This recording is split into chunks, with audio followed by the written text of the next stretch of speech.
Ya, shalom jemaat Tuhan. Pada kesempatan ibadah ini saya ingin mengajak jemaat sekalian untuk kita belajar firman Tuhan yang tertera di slide PowerPoint ini dalam kitab Mazmur pasal 25 ayat yang pertama sampai ayat yang ke-10.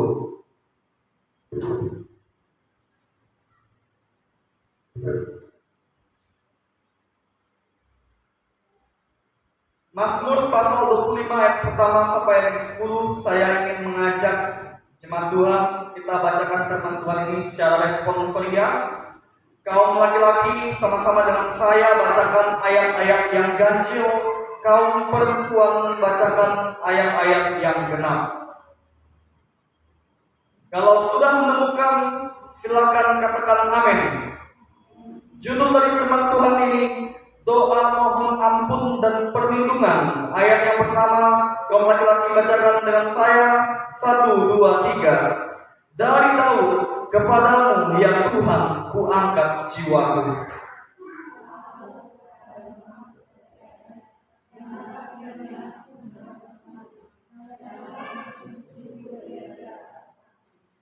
Ya, semua orang yang menantikan engkau takkan mendapat malu.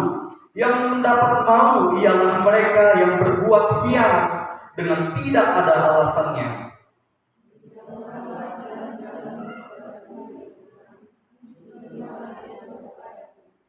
Bawalah aku berjalan dalam kebenaran-Mu dan ajarlah aku, sebab Engkaulah Allah yang menyelamatkan aku. Engkau ku nanti-nantikan sepanjang hari.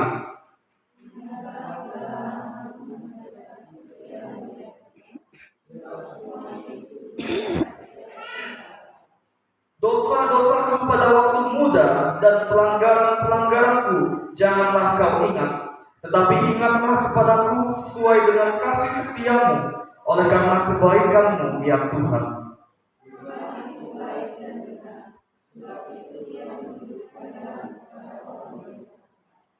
Ia membimbing orang-orang yang rendah hati menurut hukum, dan Ia mengajarkan jalannya kepada orang-orang yang rendah hati.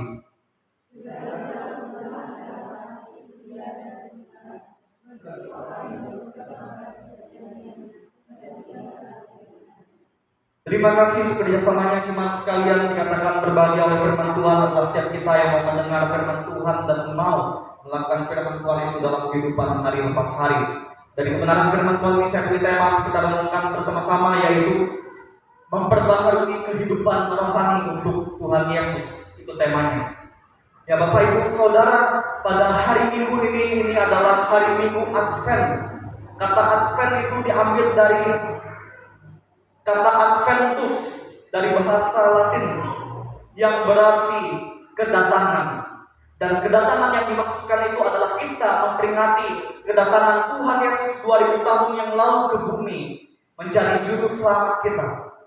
Dan memperingati kedatangannya 2000 tahun lalu di bumi itu, kita juga perlu menghayati kehendaknya, ajarannya, untuk kita senantiasa mengerti selalu, dan selalu kita ingat dan perlu kita lakukan dalam hidup kita supaya kita bisa memperbaharui kehidupan rohani kita untuk Tuhan Yesus. Bapak Ibu Saudara, setiap kita punya HP Android. HP Android itu pasti perlu di-upgrade. Kata upgrade itu sama artinya diperbaharui, perlu diinstal ulang, atau perlu juga diperbaharui aplikasi-aplikasi yang ada di Android Bapak Ibu, yang Bapak Ibu sekarang ini pegang. Yang sekarang ini zaman begitu canggih, zaman teknologi, era di mana segala komunikasi bisa dilakukan secara jarak jauh lewat teknologi yang namanya handphone. Ada yang smartphone, ada yang iPhone, ada yang Android dan segala macam. Bapak Ibu Saudara, kalau HP Android atau semacam apapun perlu di-upgrade, perlu diperbaharui, maka kita juga perlu memahami bahwa sebagai pengikut Tuhan Yesus, kita perlu memperbaharui kehidupan rohani kita untuk Tuhan Yesus. Bapak Ibu Saudara, saya bagikan bagaimana supaya kita memperbaharui kehidupan rohani kita untuk Tuhan Yesus, untuk memuliakan Tuhan Yesus sebagai pengikut Tuhan Yesus, sebagai orang-orang yang percaya kepada Tuhan Yesus. Saya berikan poin yang pertama, yaitu kita perlu untuk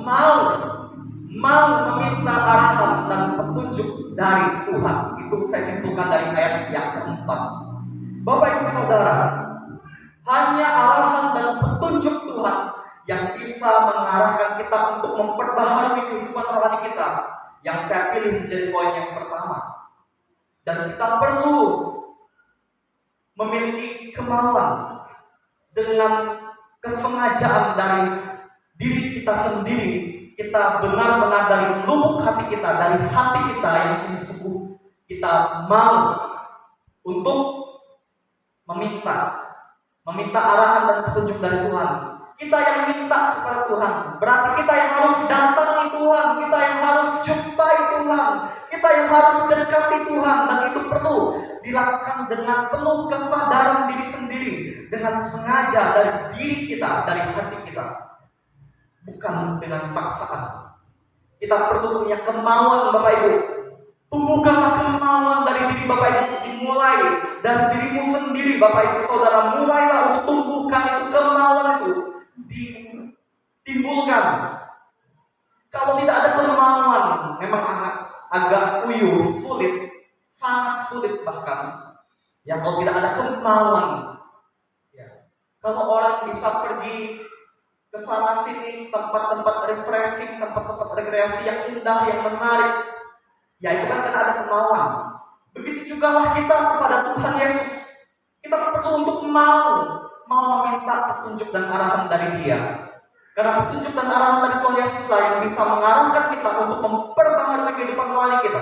Apa yang tidak beres, yang salah selama ini dari diri kita itu perlu untuk Tuhan benahi, Tuhan perbaiki, sehingga kita diperbaharui secara rohani. Bapak Ibu, ini yang Tuhan mau, ini yang Tuhan harapkan dari kehidupan Bapak Ibu Saudara dan saya.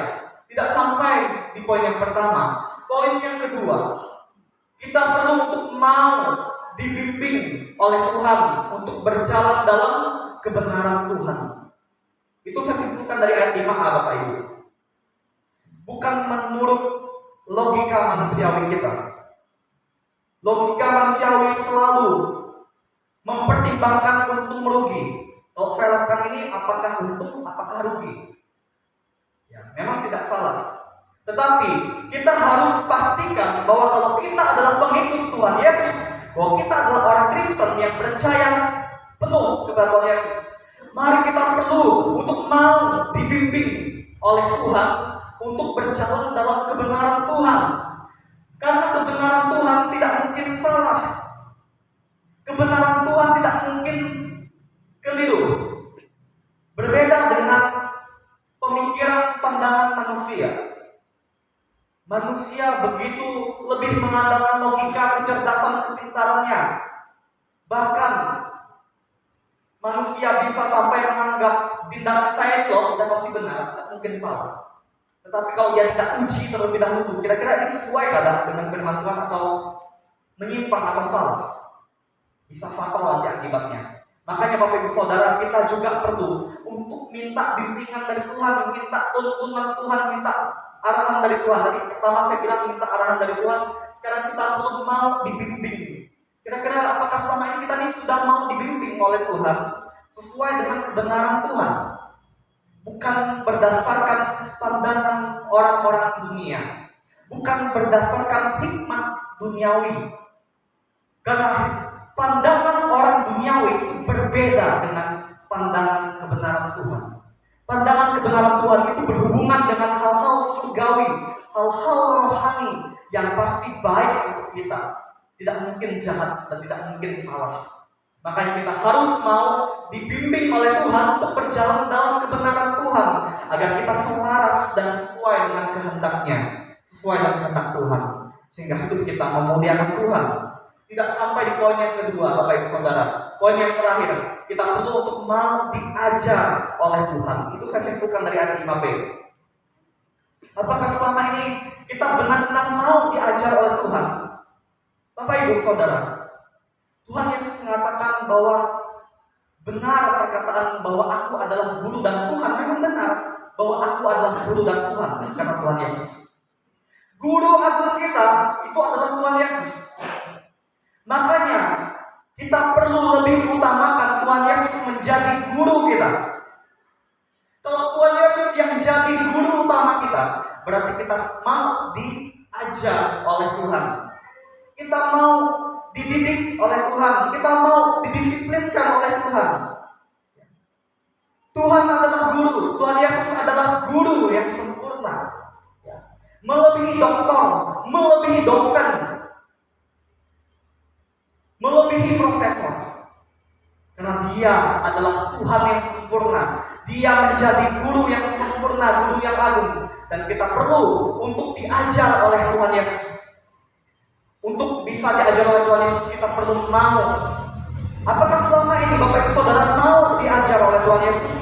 Atau Bapak Ibu Saudara masih bisa komplain, masih berani protes, masih berani untuk menyanggah nasihat firman Tuhan yang selama ini disampaikan lewat hamba Tuhan? Bapak Ibu Saudara, ketika hamba Tuhan menyampaikan isi hati Tuhan, yaitu kebenaran firman Tuhan, yang memang benar, betul adanya firman Tuhan, apakah kita berhak komplain? Apakah kita berhak protes? Apakah kita berhak untuk membantahnya? Apakah kita berhak untuk menyanggahnya? Kalau itu kata firman Tuhan, seharusnya kita rendah hati. Seharusnya kita bersedia untuk dikoreksi oleh firman Tuhan. Kalau kita tidak bisa koreksi diri kita sendiri, haruslah firman Tuhan yang koreksi diri kita. Apa yang tidak beres dari diri kita selama ini, itu harus Tuhan bukakan, harus Tuhan bereskan itu dengan kebenaran nasihat firman Tuhan. Dan kita harus mau terbuka, kita harus mau buka hati kita harus mau diubahkan oleh firman Allah untuk menghayati, memaknai kedatangan Tuhan Yesus 2000 tahun yang lalu sebagai juru selamat kita yang sudah menyelamatkan kita, dan Dia berjanji akan datang ke dunia ini untuk kedua kalinya. Kita tidak tahu kapan Tuhan Yesus datang untuk ke dunia ini, datang untuk kedua kalinya ke dunia ini, tapi kita perlu untuk persiapkan diri kita dengan semakin hari semakin menghormati Tuhan, semakin lebih menghormati Tuhan, bersedia untuk ditegur, dinasehati oleh firman Tuhan, bersedia untuk dikoreksi oleh firman Allah. Selagi itu firman Allah yang mengoreksi kita, yang menegur kita, yang menasehati kita, kita harus mau buka hati kita untuk menerimanya. Karena Tuhan ingin mengarahkan kita untuk menjadi pribadi yang lebih baik, yang serupa dengan Dia, yang sesuai dengan kehendak Dia, sehingga hidup kita memuliakan Tuhan. Bapak Ibu Saudara, apakah selama ini hidup Bapak Ibu Saudara sudah memuliakan Tuhan? Sudah menyenangkan hati Tuhan? Hanya Bapak Ibu Saudara yang dapat menjawabnya. Nasihat firman Tuhan hari ini mengajarkan kita untuk kita perlu memperbaharui kehidupan rohani kita untuk Tuhan Yesus, sesuai kehendak Tuhan Yesus. Inilah yang dapat saya sampaikan menjadi pembelajaran rohani nasihat firman Tuhan untuk kita bersama-sama. Bersyukur untuk firman Tuhan ini, kita berdoa. Tuhan Yesus, terima kasih untuk nasihat firman-Mu yang boleh sama-sama kami terima dan kami pelajari pada kesempatan ini ya Tuhan. Kiranya firman-Mu ini tidak berlalu begitu saja, tapi lewat firman-Mu ini kami semakin lebih menghormati Tuhan Yesus dengan menuruti kehendak Tuhan Yesus sesuai firman Tuhan Yesus yang sudah kami dengar dan terima pada saat ini, agar kerohanian kami diperbaharui untuk Tuhan Yesus, sehingga hidup kami memuliakan Tuhan Yesus dan menyenangkan hati Tuhan Yesus saja. Dalam nama Tuhan Yesus kami mengucap syukur untuk firman Tuhan pada kesempatan ibadah ini. Haleluya, amin. Saya mengajak Bapak Ibu Saudara untuk berdiri. Mari kita bersama-sama mengucapkan pengakuan mengenai kita sebagai umat yang percaya kepada Tuhan Yesus. Sebagai jemaat Tuhan Yesus, kita ucapkan pengakuan iman rasuli dengan mulut kita.